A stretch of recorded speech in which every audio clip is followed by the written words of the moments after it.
পরকীয়া অভিযোগে ভোলা জেলা ছাত্রদল নেতার পদ হারালেন শরীফ ব্যাপারী। ভোলায় পরকীয়া ও অনৈতিক সম্পর্কের অভিযোগকে কেন্দ্র করে এক ছাত্রদল নেতার বিরুদ্ধে বড় সাংগঠনিক ব্যবস্থা নেওয়া হয়েছে। কি ঘটেছে চলুন সংক্ষেপে জেনে নেওয়া যাক। 31 জুলাই শুক্রবার প্রকাশিত এক প্রেস বিজ্ঞপ্তিতে জানানো হয়, লালমোহন উপজেলার চর উমেদ ইউনিয়ন ছাত্রদলের আহ্বায়ক মোহাম্মদ শরীফ ব্যাপারীকে তার সাংগঠনিক দায়িত্ব থেকে অব্যাহতি দেওয়া হয়েছে।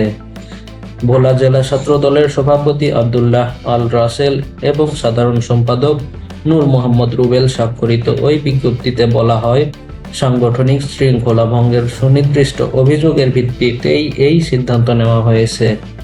এর আগে লালমোহনের এক ব্যবসায়ীর স্ত্রীর সঙ্গে শরীফ ব্যাপারীর পরকীয়া ও অনৈতিক সম্পর্কের অভিযোগ সামনে আসে। অভিযোগকারী স্বামীর দাবি, 2023 সালে বিয়ের পর থেকেই তাদের মধ্যে ঘনিষ্ঠ যোগাযোগ ছিল।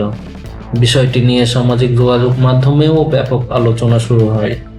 এছাড়া কিছু হোয়াটসঅ্যাপ চ্যাটের স্ক্রিনশট ও বিভিন্ন মাধ্যমে প্রকাশিত হয়েছে বলে জানা যায়।